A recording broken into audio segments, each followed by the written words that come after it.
Delhi's earliest crimes revealed by 1800s police record. On a cold January night in 1876, two weary travelers knocked at Muhammad Khan's house in New Delhi, Sabzi Mandi, a thriving labyrinth of narrow alleys in India's capital, and asked if they could stay the night. Khan graciously decided to let the guest sleep in his room, but the next morning he found that the man had disappeared. Also missing was Khan's bedroll, which he had given the man to rest. Khan had been robbed. He realized in a way like no other. Nearly 150 years on, the story of Khan's ordeals now featured in a list of the earliest crimes reports in New Delhi, records for which were uploaded on the city police website last month. The Antique Affairs provides details into some 29 other similar cases that were registered at the city's 5 main police stations: Sabzi Mandi, Mehroli, Kotwali, Sadar Bazaar, and Mangloi. Between 1861 to the early 1900s, in Khan's case, the police caught the men and sent them to 3 months in jail on charge of theft. Originally filed in the Tinesas Urdu Sanskrit script, which also has words in Arabic and Persian, the FIRs were translated and compiled by the teams led by Assistant Commissioners of Delhi Police, Rajendra Singh Khalkal. He also illustrates each of the cases himself. Mr. Khalkal told that the records spoke to him because of the fascinating insights they offered into the lives of people in the city, which has survived waves of conquest and change. The files are a window to the past as well as the present, he said.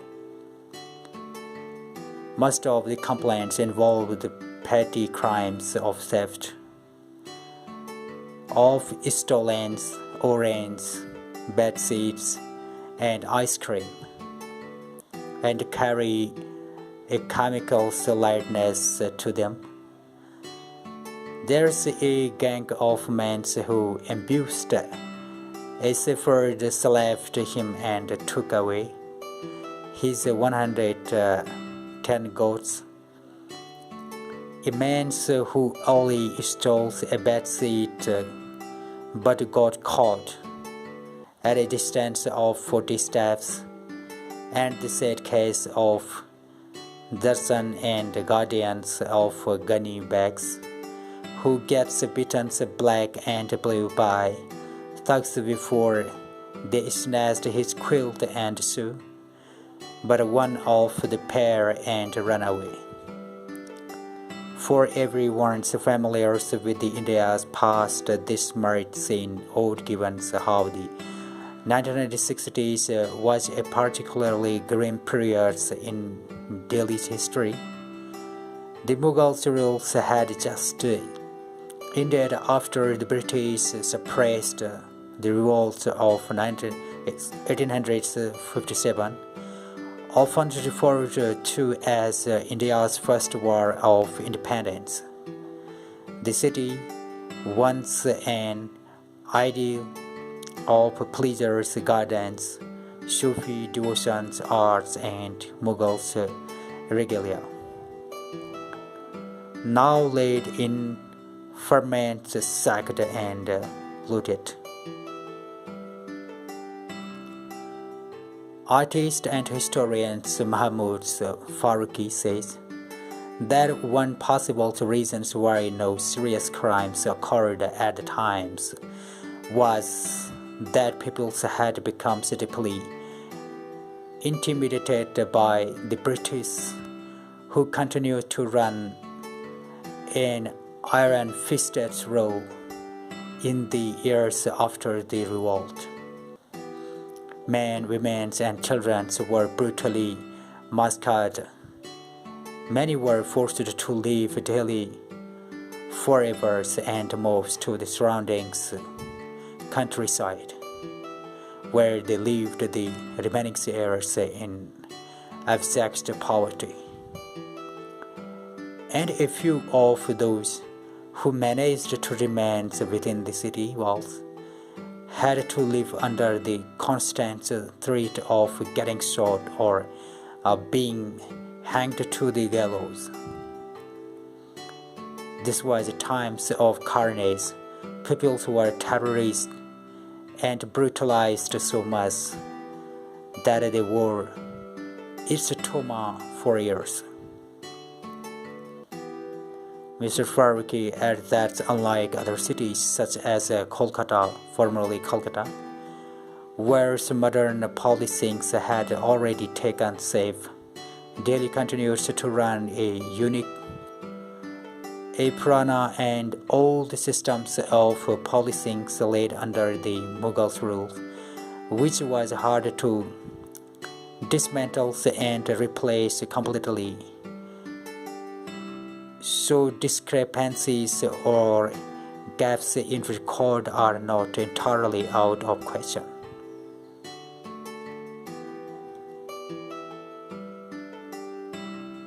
The records, which lie in the Delhi Police Museums, were discovered sometimes last year.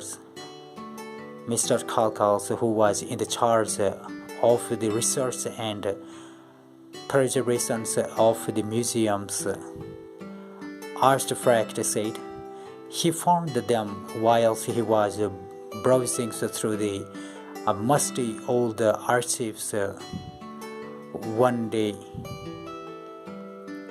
I saw hundreds of FIRs laying in obscurity. When I read them, and I realized how its format has remained unchanged after 200 years. Mr. Khalkhal says he too was struck by a innocuous nature of the offense. At times when stealing objects like cigars, pajamas, and orange was the worst imaginable things. But the fact that relatively begin crimes were being reported to the cops does not necessarily mean that a lot of hideous crimes were already happening. Mr. Khalkhal suspected that the first case of homicides would have surfaced as early as 1861 itself, when the organized form of policing was established by British under the Indian Police Act. Finding murder case was not the focus of our research, but I am sure they are there somewhere, he says. In many complaints, the outcomes of the case is marked as untraceable, suggestive that the culprit was never caught. But in several others, such as Khan's case, swift punishment appears to have been delivered with severity ranging from whippings, beatings with canes, to a few odd weeks or months of jail time.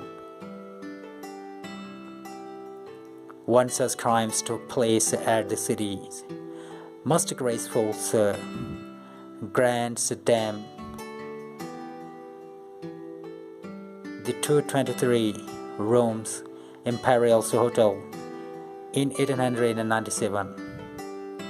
A chef from the hotels was sent to the Sabzi Mandi police stations with complaints letters in English stating that a band of thieves, in an act of unimaginable travesty, had nicked a liquor bottles and packed off cigars from one of the rooms. The hotel announced a handsome reward of 10 rupees for catching the man, but the case turned cold and could never be solved. Today, crimes have become so sophisticated that it takes months and years to solve them. But life was much simplest back then. You either cracked a case or didn't, Mr. Claus says.